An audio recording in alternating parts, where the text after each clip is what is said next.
Hello, and welcome to the Things I Want My Daughters to Know podcast, the podcast redefining women's health, one unfiltered conversation at a time. I'm your host, Jacqueline Rose, and every week I'll sit down with leading women's health experts and real women to share their lived experiences, bust health myths, challenge outdated and uninformed narratives, and explore what's really possible for women. We'll talk about periods, fertility, menopause, hormones, aging, and everything in between. This podcast is for every woman who ever felt confused, dismissed, or left out of the conversation about her own health. It is a space to celebrate women, break the silence, and open up conversations between mothers, daughters, sisters, and friends. Please hit the follow or subscribe button so you don't miss an episode, and share this podcast with your daughters, family, and friends. Let's get on with the episode. Hello, everyone, and welcome back to another episode of the Things I Want My Daughters to Know podcast. And today we're going to have a really exciting and interesting conversation all about that midlife stage, that stage that I love to talk about, and really coming at it, as you all know, from a slightly different perspective. And I have a great guest who's going to share her wisdom today. Annie, welcome. Thank you so much for joining me. Tell us who you are, what you do, and we'll start straight away. Oh, I'm so excited by this conversation. It's going to be very, very juicy, I believe. So I'm Annie Gaudreault. I am officially a nutritionist, also an endurance coach, and I'm a late bloomer to this world, as I was mentioning to you before we hit record. So I spent 25 years as a branding consultant, serving basically the consumer packaged goods world, Fortune 500 companies, and that really helped me understand the needs of very, very busy, stressed out, and type A women. Yeah. Yeah. I think that's a really great place to start, because I think that when we talk about perimenopause, menopause, midlife women, um, obviously that group is not homogeneous, and there are women who are showing up in this stage in all different ways. Women who have always worked, women who maybe took some time out to have kids and then went back to work, women who maybe have always been a stay-at-home mom. But I want to really talk to you about that working woman, that high achieving woman who has been in corporate, who has maybe, really spent years building up her career, and is now, a woman, probably a demographic that you're very familiar with. And then all of a sudden hits perimenopause and menopause and has no idea what's going on with her. And the biggest problem is she's not showing up in the way that she used to show up professionally. So what are you seeing?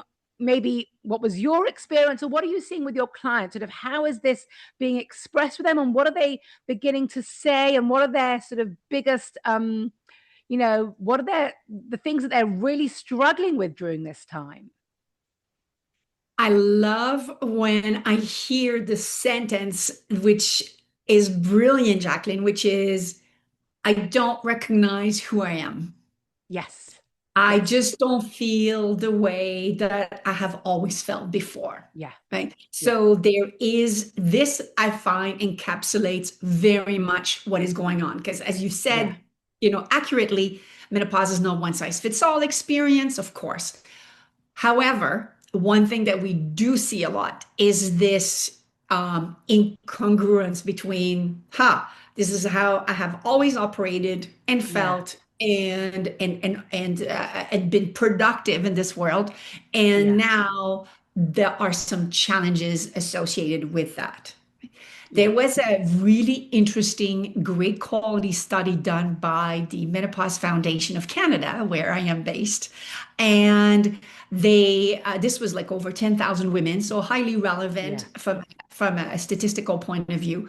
And what they saw is that at least a third of women felt that their work was affected, right? Performance rise by peri/menopause. And I Yeah. know that that number is higher, by the way, Yeah. Yeah. because Well, that's we're another question that scratching I the want to surface. ask you. Yeah, that's an important point to bring up, is that how many women are actually sharing that they're not managing. Because if you are at that high achieving level, a team leader, C-suite executive, been in your career for 25 years, you're not going to turn around and say, I've got brain fog and I can't focus in a meeting. You're not going to say, I'm absolutely exhausted and I'm not functioning at my best. You're not going to say, I'm reading a report, but I get to the end of the page and I have no idea what I just read. Exactly. Absolutely. A lot of what women identify as the normal fatigue, right? From, well, I have been doing this demanding Yeah, career, for example, for 20 years, whether I'm in finance or whatever is irrelevant, right? yeah, They attribute a lot of this to it's just this cumulative, fatigue.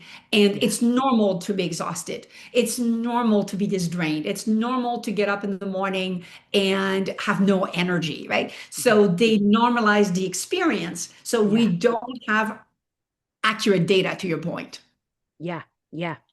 So that is sort of the first thing about, the lived experiences of women. And again, we know that this shows up for every woman in every type of demographic and every, geographical location, regardless of her professional situation. But I think it's especially challenging in this high achieving sort of professional, very career driven woman because she has spent so long in this career path, and now it sort of all seems to be falling apart. So what happens next for them? What have you seen with your clients? Okay, maybe you're 42, maybe you're 48, maybe you're 55, and all of a sudden you're like, I don't know what's going on here. I don't know if I want to do this anymore. I don't know if I can perform at my highest level. I've got to hide and spend so much energy hiding that I'm not performing. Is there any point where they say, I don't want to do this? Either, forced retirement, voluntary retirement, or I just want to do something different and use my skills like you did in a different way. What are you seeing from that? Definitely, there comes a tipping point, right? We Yeah. always say when the pain of staying in is greater than the status quo, right? Yeah. So it could be a what we would call like a burnout point for some, for Yeah. sure, right? Yeah. Definitely, we see a lot of that, but we also see that what women are experiencing is not isolated to the workforce, right? You are the same person who also comes home potentially to a partner, to potentially family, right? Yeah. Yeah. And in somebody usually rings a bell, and there is usually a degradation of quality of life that is happening. Right? Yeah. I can't sleep anymore. The doctor will be like, well, let's prescribe you some sleeping pills, right? Yeah. Do some stress management. And somebody kind of goes, no, I can't go down that road, right? Something's got to give. And maybe, Yeah. and I have this conversation a lot with women is, do you need to give up this in order to reclaim your health, right? And there are, again, many, many pathways to get to that. But it's usually not one or the other, but that's usually what happens, right? Yeah. They are so tired. They're just so exhausted. And this is a bit of the barrel effect, right? It's not one thing, it's the straw that broke the camel's back, right? Like Yeah. it's that one email, that last text, that whatever that basically is like, that's it. I can't do it anymore. But Yeah. it's been building for years, Yeah. right? Yeah. It has been. Yeah. So, how we've sort of painted quite a depressing picture of this situation.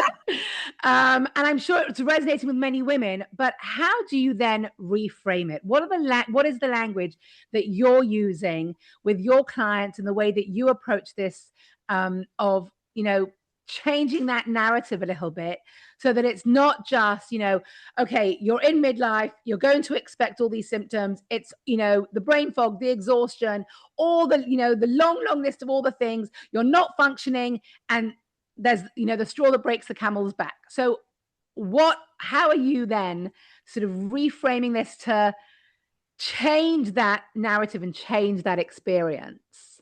Yeah. Such a great question. I think the first and very critical starting point is you are not a victim. Yeah. I think it's important to re-empower women, right? That, you know, some things are happening, and some things we might not have control over, i.e., I don't have control over my estrogen decreasing, Yeah. but we have forgotten to look at the fact that there are so many things that we can do. So the first thing is to empower this wonderful person to say, ha, to see that they have a lot more agency than they realize, Yeah. right? And it's very easy to forget. It's a bit like when your business is not going well, or your relationship is maybe not where, or we Yeah. experience that with our child, right? Sometimes it's like it's a bumpy road, and you go like, Yeah. ah, right? And then when we get a little bit of perspective, we go, huh, there's actually a lot that I can do here, right? Yeah. So the first step is definitely to look at, I am not a victim, but I am getting a wake-up call, Yeah. because one of the prevalent reality is that whether a woman is in a very senior role, or is somebody that is a manager, we all have so many responsibilities that for Yeah. the most part we have been on autopilot for a long time, right? Yeah. We That's are on beautiful. that productivity train, and that's what's driving the behaviors, the actions, The and the mindset. expectations, the expectations of how you have to show up. And if you're in corporate, there are a lot of expectations Yeah, of how you need to show up. And also women who want to show up in that way because there's a sense of meaning, of purpose, of yeah, financial compensation. absolutely. And there's nothing wrong with wanting a large, in an influential position. There is nothing wrong with that. I Yeah. have many clients who are, in very, very senior positions in companies, making a lot of money, but having a lot of influence. And I always say there is nothing wrong with that. What I want is to make sure that it is not the cost of your health. Yeah. Right? Yeah. So the first starting point is to kind of assess, okay, I am not a victim. And I always say, like, life is sending you messages, your Yes. body is sending you messages. And Yes. now the starting point is to assess, right? What is going on? So we de-escalate the situation to just look at it from a fairly objective standpoint, so that Yeah. we can make a plan together, so that we can actually work together to Yeah. re-empower you to do the things that will actually help you. Okay. And what are those sort of from your perspective? You're coming at it from a nutritionist perspective. You're coming at it from a women's health coach perspective. So, what are the things that you are, some of the essential things that that you notice that women are not doing and they need to start thinking about? Yes. Love this question, because this is when it's hard. Health Yeah, is not about just eating more kale, right? It's not about, oh my God, like I must do my 10,000 steps today, right? It's really not about that. It's a much more holistic lifestyle that will yeah, provide you with great health, right? Your body is connected to also, the mental health aspect, right? yeah, Your emotional health, everything is connected. So we need to take a holistic yes, assessment so that we can move forward. As a nutritionist, I know people always go like, "What, are you anti-kale?" And I'm like, it's so much more nuanced than that. yes. And women get into trouble because they believe that they have to be perfect, and I always go like, there is no such thing as this perfection thing, right? Yeah. I don't need Especially you. probably these high achieving women who, if they're Yeah, going to do it, they're going to do it 1,000%. And so if you tell them, you've got to eat healthy, whatever that means, okay, give me all the things and I'm going to go ahead and do it. And yeah, and absolutely. that just adds to the stress, to the pressure, to the expectations of another thing that you have to do. Exactly. So, a big part of the conversation is to look at, What are your eating habits? What are your movement habits if you have any, right? What are Yeah. your sleep habits? We start to look at all of these things Yeah. because Yeah. all of them are connected. What is happening emotionally in your life, right? What are we Yeah. not dealing with? All of these things will actually impact somebody's life, right? It's more than just lab work, which is really important. We're not Yeah. dismissing that, but everything being connected, we want to make sure that we are looking at all these dimensions. And the last thing that we want to do is to add this burden of Yeah. responsibility of like, oh my God, now I have to become like a mini Martha Stewart that is like, a JJ Yes. Virgin, and I need to also be ripped and like all these unfortunate bad messages that we're sending to women about, Yeah. what should look like and be like. Yep. Yep. Right. And once we shed that, that's when actually I believe that we are empowered to do what is right for us. Because Yeah. what might be a wonderful diet for you will be very different for somebody else. Yeah. Right. So it is not one size fits all. And that does mess around with a lot of these high achieving women because Yeah. they want the formula. Give me the formula and I'm Yes. going to follow Give it. me the checklist. Yes, right. And once in a while, the checklist is helpful, totally understand, but that's not what's going to give you what you want and need at this point in your life, right? Yeah. It definitely. So are there a couple of basic principles that you are guiding them, even though we know it's all personalized? Yeah, Um, we know that menopause doesn't show up for the same, for women in the same way. And we know, therefore, your health history, your lifestyle, your family situation, it's all going to determine what the recommendations are. But is there like two or three things that applies to every woman? definitely. Sleep is the number one Yeah. because without that foundation, it's really hard to make good decisions for ourselves, right? Yeah. Yeah. It's very difficult for your brain to function. It's very Yeah. difficult for, even doing those healthy habits. If you haven't slept, you definitely Yeah. want to fall to the You're crisps not and making good decision the making. cookies, absolutely, right? So I think that sleep is definitely a non-negotiable. And I know that it can be tricky, so we can work on the habits Yeah. that will help. The second one is what do we need to get rid of? Mm, Because this time of life is not about adding all kinds of things on top of already a busy, right. busy, busy life. This Yeah. is about what I call pruning. It's time to prune the tree of your life, Mm, like in a wow. respectful way, right? Not in a, oh, I don't need this anymore. And, Yeah. this is done with love and respect. But in order for us to reclaim ourselves, which is what menopause is ultimately, right? This midlife time, in order to Yeah. reclaim, you have to have some honesty with yourself around where you're at and what is no longer serving us. Serving you. Yeah. Right? Yeah. So Yeah. we're Yeah. not adding until we remove things. Mm-hmm. Mm-hmm. Right? So one of the lovely things that I like to do with clients at the beginning of a program, which sometimes messes them up, is I say, I want you to go home, and this weekend, I want you to declutter something that you've been procrastinating upon, right? So it could be Wow. that garage. It could be that spice drawer with herbs that have been ate there for 12 years.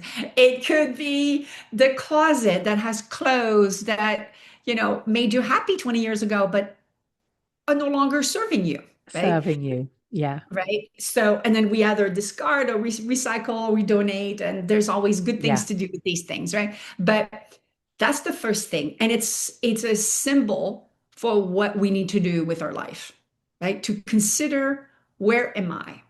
Because if Yeah. your environment is not supporting you, it Yeah. is stealing energy from you. Yeah. Yeah. Yeah. Yeah.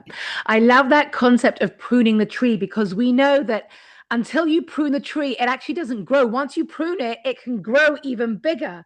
And it's not that the roots get stronger, the That's roots go it. deeper. And that's Exactly. a great analogy because yes, women have to reassess it.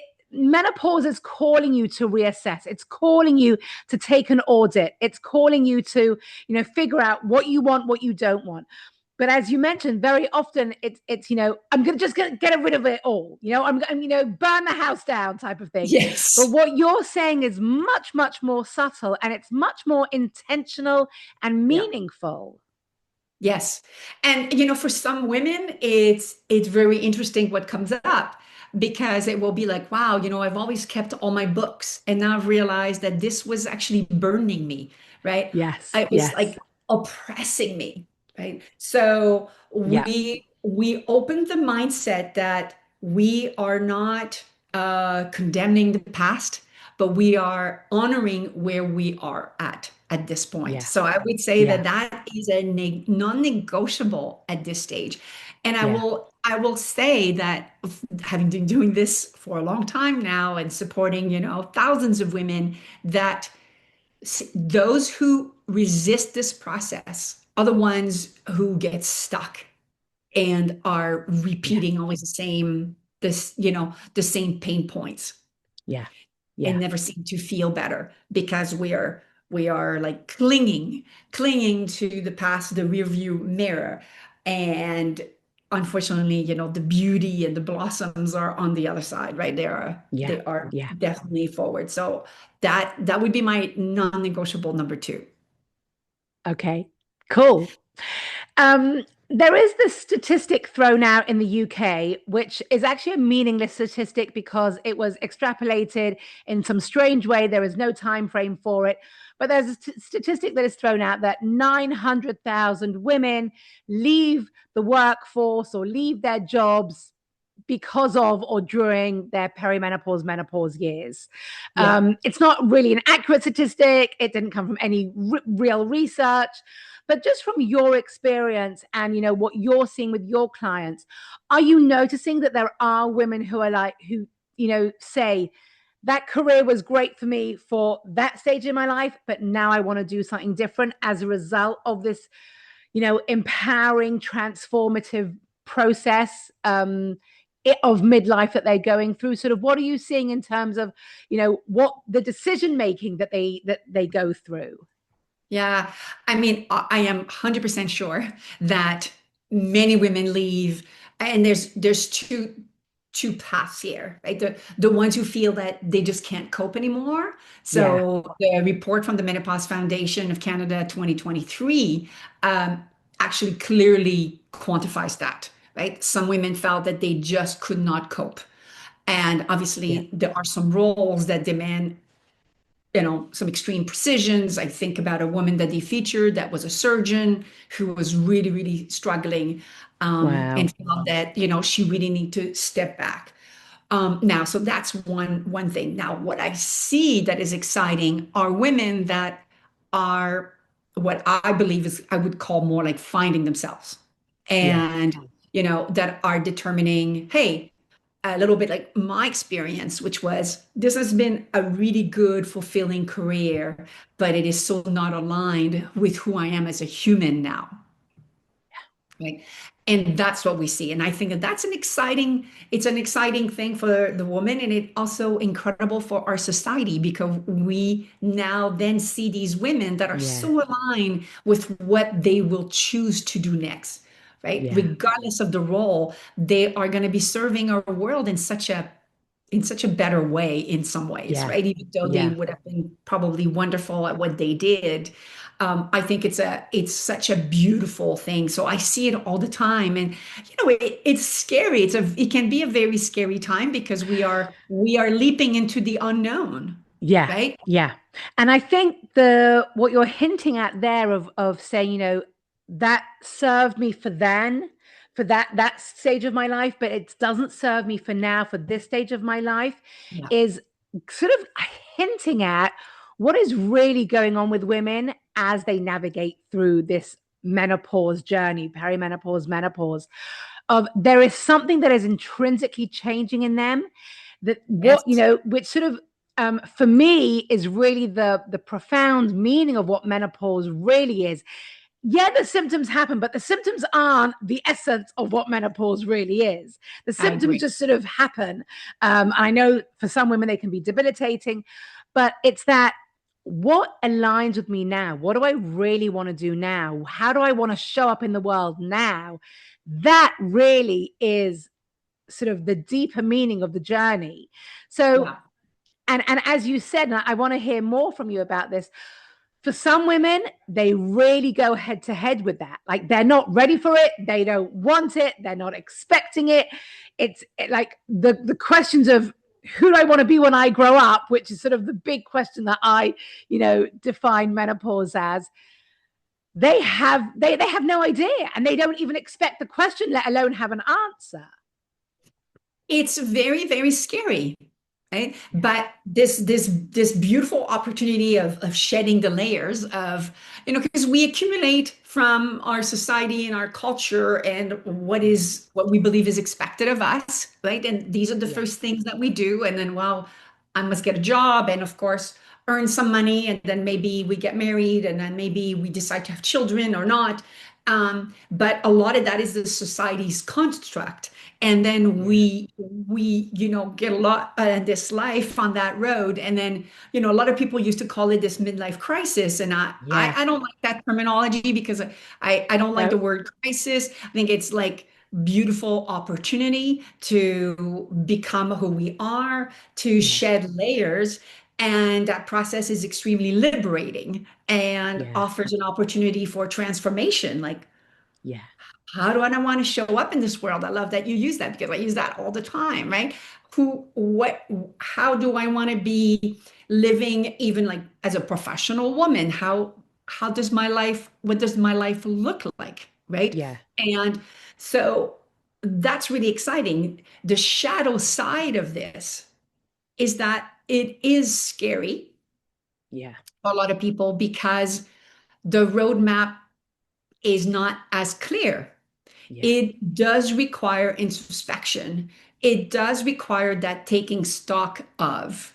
Yeah. And it can be challenging. There can be some very sobering moments Yeah. of potentially dissatisfactions. Like people, I'll take myself as an example, where people used to say, but you had such a successful career doing what you did, and it was a very satisfying career with wonderful clients, etc. Yeah. And I used to say, when you're so devoted to health and fitness and you enter the head offices of Burger King, because this is your client, and you have a lot of respect for them because they pay your bills, they allow you to have Yeah. a good life, there's a big dissonance, right? Yeah. But it's very sobering because there is a polarity here that is very difficult to reconcile, right?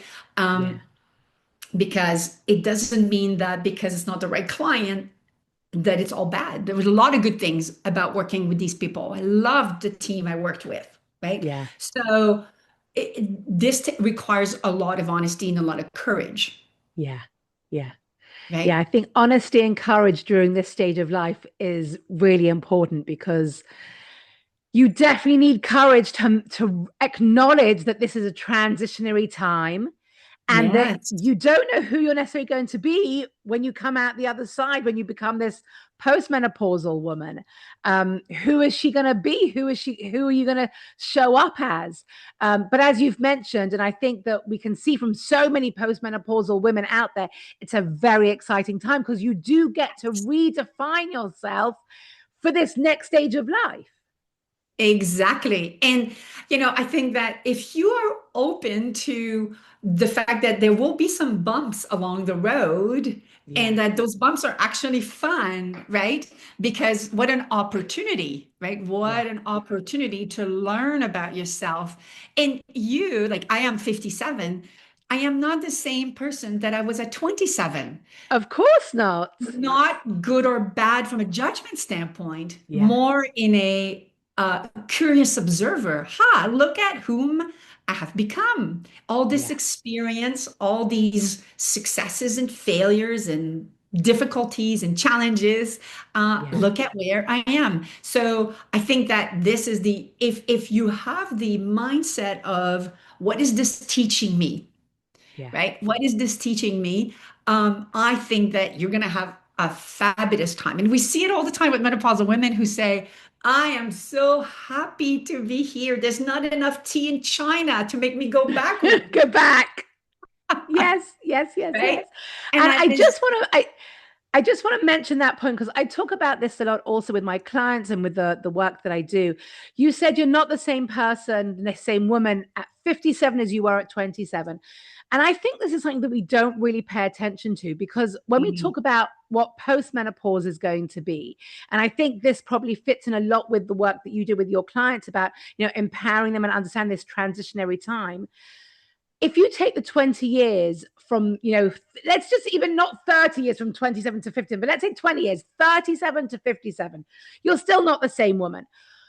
And we then take it plus 20 years. So the woman that you are today at 57 versus the woman that you will be at 77.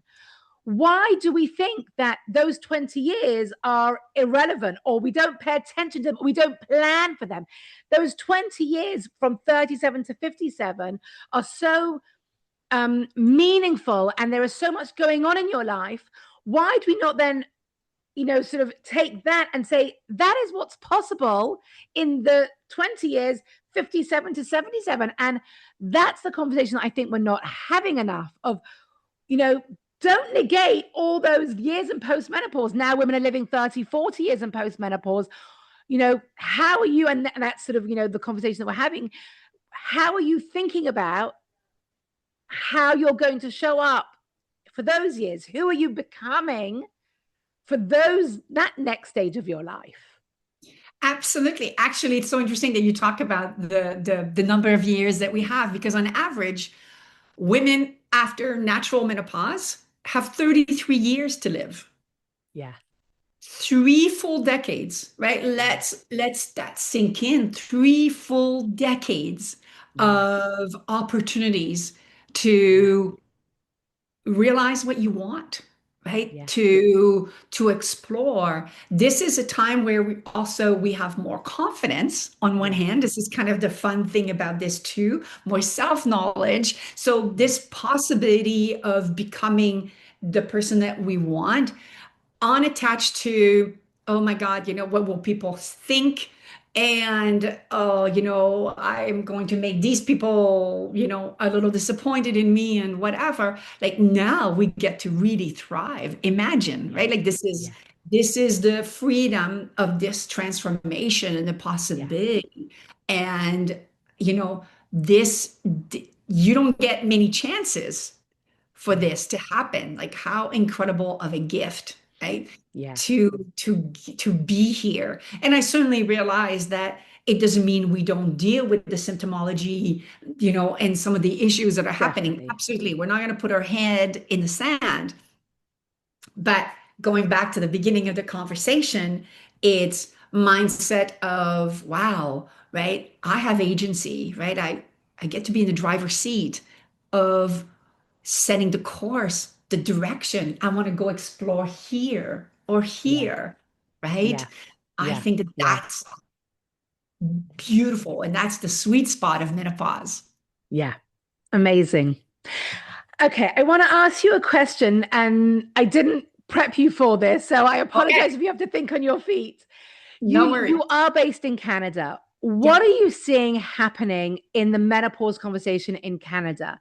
Sort of, Mhm. can you give us a bit of a, update 2026? Where are Canadian women holding in terms of their understanding, the public conversation, the support that's available, the work that's being done? We know that in the UK, I really think it's one of the pioneers of the menopause conversation in the UK. You know, good conversations are happening in Australia. America is a little bit farther behind. Where are Yeah. we seeing things in Canada at the moment? Canada is definitely not a leader, and we so envy the UK and in Australia for the incredible advances and the conversations that are happening. So what is clearly happening though in Canada is that there's been a big wake-up call for everybody that Yeah. um, menopause is not a disease, and that it's a stage of life that requires attention, Yeah. and that we are missing research, and that we need more resources, right? Yeah. So we have a public system like you do, from a healthcare standpoint, and it is completely Yeah. overwhelmed I by the think all the healthcare systems now, following COVID, it's just an exacerbation of, yeah, no healthcare system is really managing yeah. with their each country situation. Where I am excited is that, but there is a lot more funding happening. But of course, they're in such catch-up mode that it makes Yeah, a lot of women frustrated because they are like, frigs, why am I waiting this long? yeah, This is happening to me now. Um, and there is also a lot of parallel private sector funded clinics that are, mm, and this I offer as a real point of contention, because on one hand, who is to blame? There is an opportunity, there is demand, and these services are very fast. And a lot of women will say, I don't care, I'm going to pay out of pocket yeah, because I'm desperate, you know. yeah, And a lot of our medical community is still very behind, not menopause trained. So yeah, a lot of women still get gaslit and so on. So there's a lot of frustration.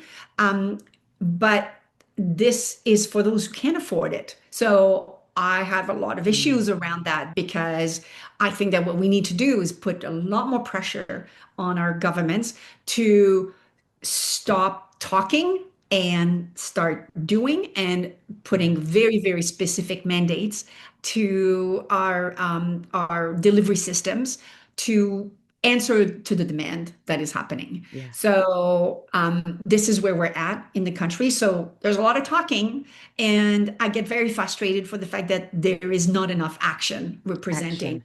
Yeah, Yeah. we are But is lacking. menopause sort of like in the UK where it's on the TV morning shows and it's on the radios Yes. and it's in the newspapers? Is that the Yeah. same in Canada? Is the conversation really taking hold there? Yes. I speak at Amazing. conferences that are, financial based, women in construction. They are starving for proper information, Right. and there is a desire to learn. And this Amazing. is really exciting. So that is definitely, it's in the big newspapers, it's on our public Yeah. broadcaster. Absolutely, right? We can say the words, Yeah. we're not, shooing, Yeah. and being embarrassed by the conversation. Absolutely. Amazing. So That's there good to is, hear. yes, finally, finally. And there's a lot Yeah. of fighting of misinformation as well that is happening. So I love that. So there's a lot of passion, and Yeah. and a lot of very serious voices that Yeah. are there to help women. And I'm Amazing. really, really excited. America is a whole different crazy Yeah, I situation. know America is a different situation. We're not going to go down that route. But I want to ask you, using your branding consultant hat of your sort of previous career and sort of now that you're in the menopause space, what are you seeing about sort of the branding of menopause or even the menopause products and how they are branded out? Mm. Sort of, from that branding language and that branding experience that you have. I know that one of the challenges that I really see, and we're talking about, women who need answers because they're not often getting it from their medical healthcare practitioners, as we've said. They've got to pay. If you want to get answers, either you have to go private, out of pocket, out of the system, and as a result, that meno product industry has exploded, and you've got stupid things like menopause tea and menopause chocolate and you Yes. know pajamas to treat the night sweats and all these different things. Yeah. What are you seeing, and how would you like, and how do you sort of brand and talk about menopause? Yeah, it's interesting. each year in Toronto, so our largest city here in Canada, Yeah. there is actually a menopause conference and open to the public, right? It's like the Yeah. menopause show. So this is not Yeah. a healthcare oriented one. It is for the public. And I go every year, and it's really interesting. One is that the interest is so massive that clearly we know that the education part is still so important. I think that we need to Yes. continue on that. Where it challenges me more and where I get a little frustrated from a branding standpoint is that there is a lot of exploitation Yeah. of the condition, because I don't believe it's a Yeah. condition, but that is how it's being treated. Yes. And for example, we see these Hollywood stars that have these skincare line, for example, right? Yes. And it Yes. makes me absolutely crazy because this is exploiting the vulnerabilities of women. Yeah. Full stop. Yeah. Okay? Most of the things don't have any validation, and it's no different than in the days of snake oil salesmen, as far as I'm concerned. So Mm. I have a really big issue with this whole image thing. Yeah. I have also an issue with all of the people and I deal with this a lot because people feel that, they've gained weight, they Yeah. feel bloated, so physically they're not where they want to be. But this selling of the menopausal body where, you need to be slim Yep. and Yep. ripped, right? Which is completely disconnected from reality Yeah. and takes not into consideration where the woman is. I have a really big problem with that from a branding standpoint as well, right? Yeah. So we're Yeah. trying to make women look a certain way, Yeah. and we are not talking about the empowerment part. We're not talking about, strong versus skinny and strong Yeah. mentally and emotionally, the whole thing being one Yeah. package, right? It doesn't Yeah. mean that if somebody has gained a lot of weight, that we should not be paying attention to this person's, problem. That is not what I'm saying. We don't want to Yeah. dismiss, but there's a big industry of we're going to get you skinny. Yeah. And I have a big problem with that from a branding standpoint, right? It's not the Yeah. right messaging, Yeah. right? Yeah. At all. It really is only feeding into the societal narrative that we've had for decades that thin or skinny equals worthiness, validation, relevancy. And Yeah. I actually think there's going to end up being a backlash because, as we said, sort of going back to our conversation of the midlife, menopausal, postmenopausal women who stands in her truth, who, understands that things have changed, who know that she now has confidence to do things in a different way. I think she's not going to stand for that skinny image anymore. I think there will be a bit of a backlash of women saying, I'm strong and I, have so much energy and I am doing, my strength training and I'm eating really well and I don't have menopausal symptoms and I feel great in my body and I'm not skinny, I'm just healthy. I hope maybe it's a wishful dream, but I hope that those women as they navigate more into postmenopause are going to turn around and say skinny isn't what this is all about, Yeah. because we still have this, we're still being indoctrinated by our society that if you're not, that, as we said, skinny equals healthy, and it's just Mhm. not true. Correct. Yeah, it's about diminishing women, and that's a very patriarchal society-driven messaging, right? Yeah. We need to make women small, right? Don't speak too loudly, don't make too, Yeah. don't take too much room, right? Yeah. Taking us small.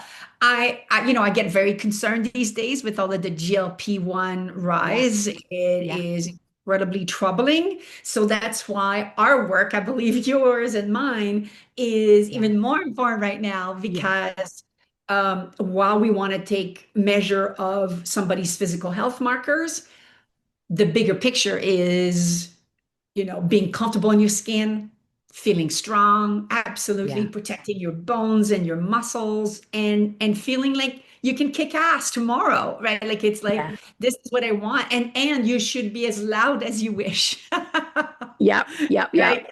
So So I that's guess where there should be.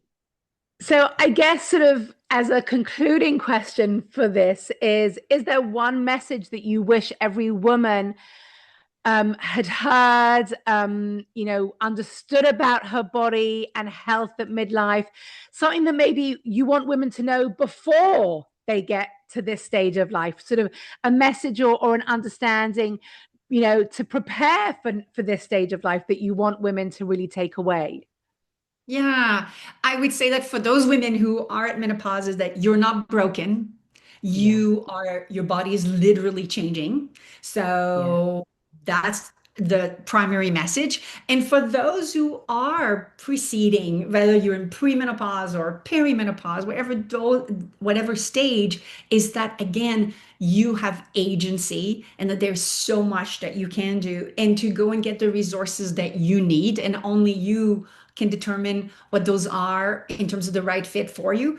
But do yeah, not hesitate, and do not take any answer, that does not acknowledge what you are feeling. yeah, Don't take no for an answer. Get to what you need to be, because we just need to support your transition. That's yeah, all, right? That is my role as a menopause health coach, to support your transition. And yeah, on the other side, to see how much stronger you are, because I see it yeah. every day in my practice. And this is why I get up in the morning. This is why it's wonderful. Amazing. I love that. So, this podcast is called Things I Want My Daughters to Know. Listeners, long term listeners know that I'm blessed with 5 children. 3 of them are girls. And Mm. this podcast really is to give them the information that I didn't have at their age. What do you want your daughters to know? Either, your biological daughters, your figurative daughters, your goddaughters, your nieces, that next generation of women. What do you want them to really know? So I am an aunt primarily, and I have a lot of nieces. And I try to Amazing. be by example by showing them what it is to be a strong woman, right? Yeah. And that is to use your voice, to be a good human, and to just be able to be comfortable in the skin that you have, and that you are perfect the way that you are. And it's not Yeah. about, you becoming something else. It's really about searching what's the best version of you, right? Yeah. And only you can determine that. So I would say that's what I try every day to show them and Yeah. lead by example. And Yeah. it's an imperfect thing. It is totally an imperfect road, but it is such a beautiful and rewarding road. Yeah. Amazing. I love that. Use your voice. I think it's, we need women have so much to contribute and so much to say in all walks of life. And, you need to be able to speak up, share your wisdom at every stage, at every age and every stage. So I love that. That's a good aunt advice. Yes, I um, try. Yes. Annie, tell the listeners where they can reach you, where they can follow you, where they can find you, your programs and everything. Where can we find you online? Yes, so very easy to go to vive.ca, so veev.ca, and that's all about joie de vivre. So it's my little clin d'oeil Nice. to my French background. And anybody that is interested in having a conversation about where they're at, a struggle or a topic where they've got, contradictory information, I am happy to have a complimentary call with you. On the website, you will see on every page there's a, book a call with me, and it will be fully complimentary. I have clients all Amazing. over the world, and we can definitely support you, and all of the little buttons to follow are there. Amazing. Amazing. Annie, thank you. I've loved this conversation. We are very much aligned. And I know that sometimes it's interesting to have guests where you sort of have a little bit of, conflict because you really want to explore topics. But I also love Yes. talking to women who really get the conversation that we're not having and really talk the language that I love to share and bring voice to. So it's been great having you as a guest. I really loved it. We really connect on a lot of things that we agree with. And I hope that it's brought some value to the listeners also, because I think these are conversations that are not being had enough. As we sort of said, the conversations out there online are so much focused about symptoms and managing symptoms and what symptoms to expect. And these conversations really turn all of that on its head. And we're sort of bringing a deeper, I think, more profound element of the menopause conversation to women. So thank you for your contribution and your wisdom. It's been wonderful. Thank you. And everyone listening, check out Annie, check out her work, check out her website, follow her. And as always, rate, review, comment, most importantly, share with friends, with your daughters, and hit the subscribe button so you don't miss an episode. And I look forward to seeing you next week and another episode of the Things I Want My Daughters to Know podcast. Thank you.